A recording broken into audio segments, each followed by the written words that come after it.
You guys, tell me why I feel like this outfit is not giving for this movie review. I feel like I should be wearing something white since I'm going to be reviewing a movie that basically presents the kingdom of the Lord. Anyways, there's a touch of white. It's white here, here, here, here. I'm trying to be positive because I just found out that a video I had not stressed myself, but a video I had taken time to film. I just found out that the audio was not giving at all. The video was mute from the beginning to the end, and it's so annoying. It's frustrating. But will that make me stop filming? No. Will that stop me from being consistent?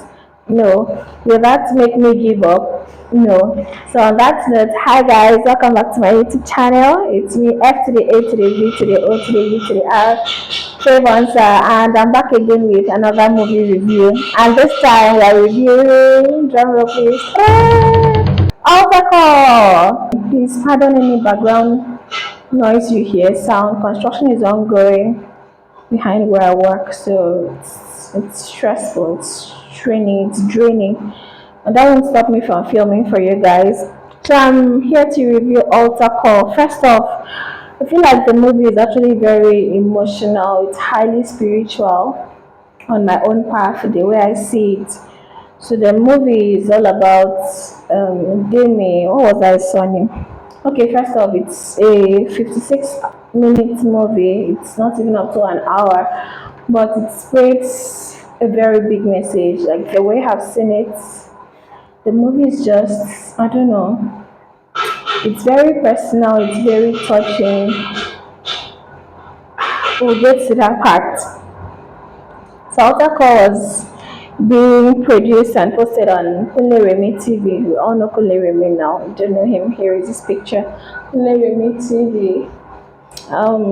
Kunle actually acted the part of Demi Adetokunbo. I hope I'm pronouncing it right. Demi Adetokunbo. So the movie starts with him going to a house fellowship, a home cell. Don't know how you guys call it. He meets his friend on the road. He tries his best to help his friend, gives him money, and then that's not the interesting part. He gets to the place for the home cell, and when it's time for altar call, he goes out, he surrenders his life to Christ. And the next day, things actually go south for him. He wakes up in the morning. On his way to work, his car stops.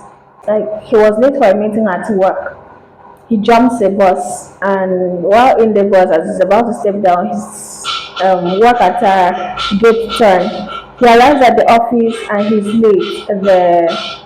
The contractors, the persons who had brought the deal to him, they get annoyed. They just say that they are no longer interested. And at this time, I think they had paid a 250 million naira something. It was a 250 million naira deal, and they said they were no longer interested. So the company was mad at him. And what do you expect? Is he going to remain the company on the same level? Your answer is as good as mine, whether or not you've watched the movie. And now to add to it, he leaves work. He goes to where he parked his car that was faulty before he left for work that morning. He goes there, and the scene is actually very funny. Let me play it.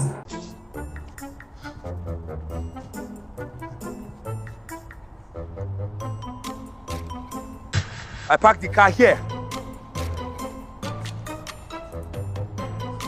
He was jerking. He parked here.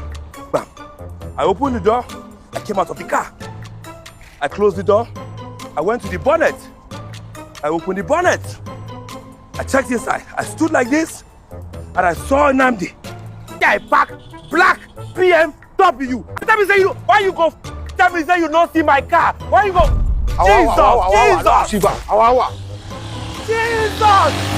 Jesus! So that's it. He moves forward, looks for the car. There is no car. He moves backward, trying to figure out where his car was. And while he brings out his phone to call and explain that he hasn't found his car, a thief snatches his phone and runs away. Everything is just a mess for him. That day, no job, no contract. His property that was being secured cancelled, nothing. What else? He lost his phone and he gets to lose his girlfriend. So after everything that had happened, he, excluding the losing the girlfriend part, he goes to his girlfriend, someone he feels can comfort him in a way. He goes there and he tells her everything that has happened to him. So all she could say was she couldn't give him any. He goes to her and he begs her for just 1 million naira. I'm saying just because he had previously given her 5 million naira for her business. He gave it to her, it wasn't even a loan. And out of this 5 million naira, he's asking for a loan. He's even the one borrowing. He's borrowing his own money. He asked his girlfriend to lend him 1 million naira out of the 5 million naira. But she blatantly refuses. I mean, a girlfriend of 3 years, soon to be wife. But she says no, that she's not borrowing him the money and she's not even empathetic in any way. All she cares about is how he's going to pay back the money. With this, she doesn't even see the future. I mean, when things are hard, for me, the way I see it, if you are dating someone, if you're in a relationship with someone, it's because you find this person marriage worthy. Like you've seen the qualities of this person as a wife. So you're trying to get to know this person better, to know if truly you can marry this person.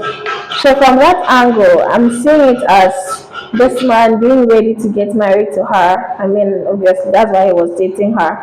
And then, assuming they were married and this challenge came up, would she have run away from him at that instance? It was weird for me to watch him.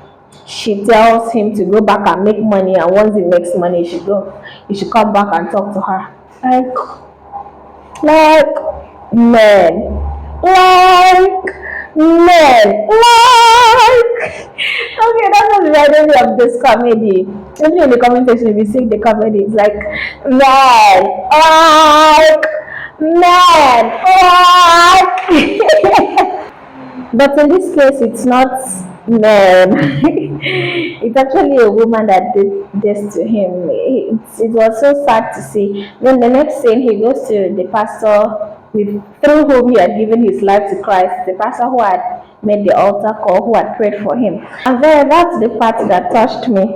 The pastor made a statement. I'll put the video here. Then God begins to clean the house. He removes stuff that we didn't realize were trash. He talked about the part where God cleans out the trash for good things to come in. And it brings me back to reality as Christians, especially when we're in our waiting season, when you pray to God for something and that thing is not forthcoming. If anything, you lose the little thing you thought you had while you could keep. I don't know how to explain it. For example, you prayed to God for 100,000 naira and you had, say, 10,000 naira in your account.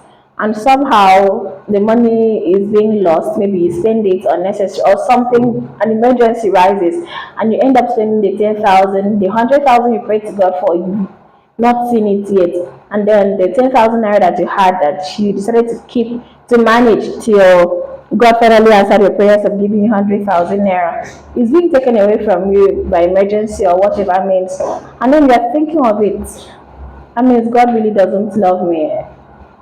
I just thinking of a lot of negativities, and that's when the devil comes in. It flies into your heart and tells you, and all the while you were saving me, nothing happened to you, and now that you decided to follow Christ, this is what is happening to you.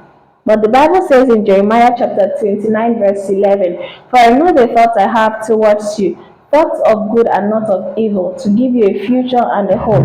Another one says to give you an expected end. God has positive plans for us.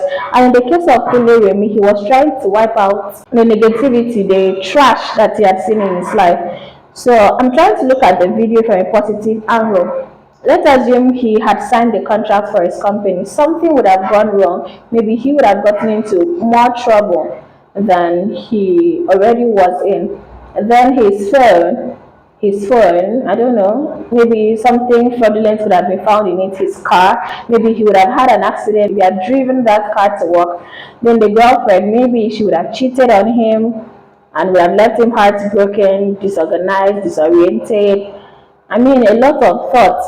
So when God does things for us, we feel like He's cheating us, we feel like He's not doing it at our own time. But you who is watching this, I'm telling you now, know that God's time is perfect. It could be that that thing you're praying for, it's not suitable for you at that time. Like you're not ready to receive it. So while you're waiting, God will prepare you. He'll make you the person that will be able to manage that thing you've been praying for. So let's assume like the 100,000 naira I talked about, you're praying to God, God, please give me 100,000 naira by tomorrow. And then God sees that if He gives you that 100,000 naira, that's tomorrow morning. That by tomorrow evening, maybe the friends you associate with or whatever would see that you have that money and would send robbers to get that money from you. God has seen the future. We humans, we don't see the future. We can only see the present and try our best to predict the future. Well, oftentimes it doesn't match what we predict. So the thieves come in and they rob you, God forbid not you, like they rob the person that evening and the 100,000 naira is being taken away. And the person would still cry out to God. But if God had said, let me keep this money for you, let me keep this thing for you till when the time is right, I'll give it to you. You'd have said, no, God, why? God, give me. So like I said, God prepares us for something better. Could be that the person was praying for 100,000 naira and God sees 100,000 naira is nothing. God could say, okay, instead of 100,000 naira tomorrow, let me give this person 1 million naira by next week Monday. Then this person prays consistently till Saturday evening, till Sunday morning, and still does not receive the reply. Then goes to the devil by Sunday evening. And guess what? The things that God had kept for him on Monday morning will no longer be given to him. Because when you go to the devil, God and the devil, they do not exist in one place. It's either you are for God or you're for the devil. God does not exist with darkness. It's already, the Bible says that light has no business with darkness. They can't coexist. For example, if it's dark now, you point torchlight, you won't see half dark, half light. It's not possible. The Bible tells us that the devil comes just to steal, to kill, and to destroy. And whatever the devil gives a person, he's surely going to take back double or triple of that which he had given the person. So let's assume the person asks for a bracelet, for example. The devil comes to take the bracelet after he had given the bracelet to the person. The person will take the bracelet happily for that moment. You don't know how long it will take. And when the devil comes, he's not coming back for just that bracelet he had given. He's coming for that bracelet and the person's hand. So let's assume someone requests a cap from the devil. By the devil, I don't mean going to Satan, to hellfire, to sit down and to discuss with him. No. Doing something dangerous like armed robbery, stealing, rape, lots of negative things. That's what the devil engineers. Because anything that does not profit you, anything that does not bring glory to God, of course, it is of the devil. So if the person requests for a cap from the devil will give the person the cap, and when it's time for him to take it, he's going to take the person's head as well as the cap. So what I'm saying now is, I feel when I started this whole preaching thing, I was still reviewing altar call. And please know, I've not gone off track. I was just trying to explain Kunle Remi's situation, because at some point while I was watching, I got confused.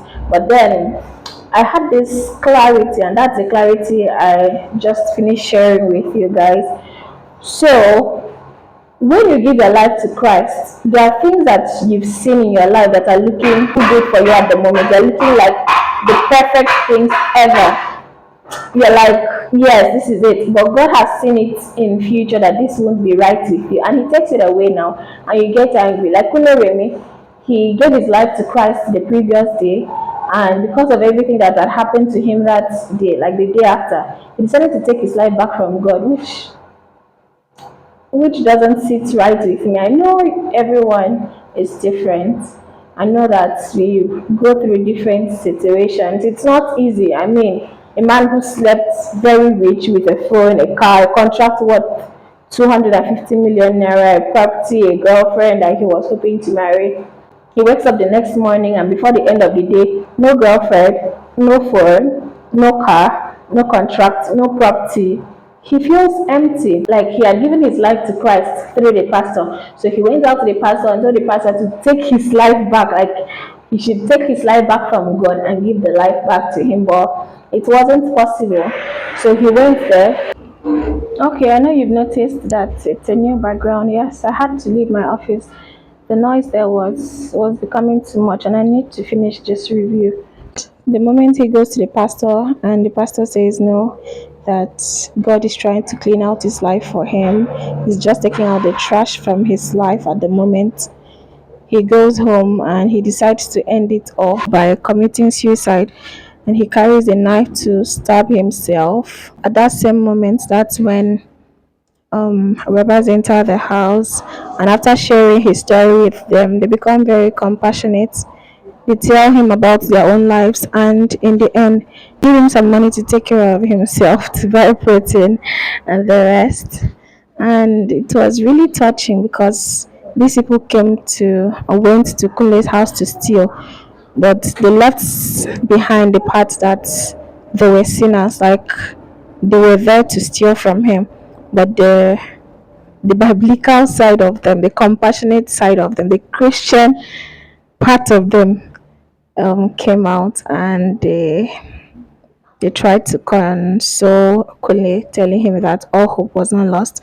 And indeed, if you're going through anything similar or worse or whatever, going through anything at the moment, I'm here to tell you know that all hope is not lost. You got Jesus in your life, and with him, everything will be perfect at his own time. It might not be now, but soon. Oh, good afternoon.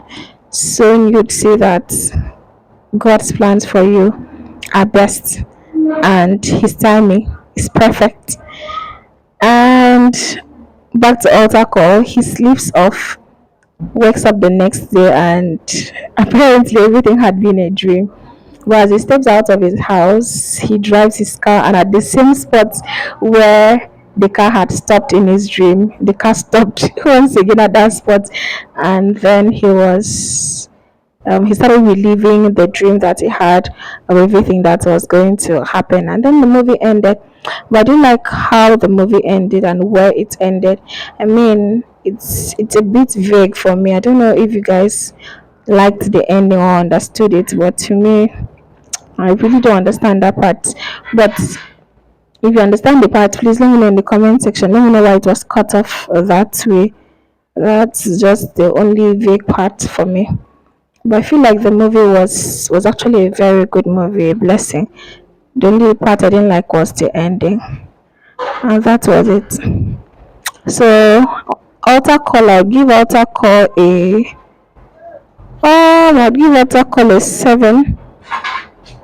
7 out of 10. I would give them a 7 out of 10. I'll give the movie a 7 out of 10. It was an all-round good movie. Just the last part, and it wasn't even up to 1 hour yet. It was so impactful. Great movie. That's it for altar call. Thank you very much, guys, for watching. Don't forget to like, share, subscribe, and I'll see you guys in my next video, my next movie review, whatever it is. I like this background. I feel like I'll be filming here a lot because, I mean, look at this glow that I'm getting.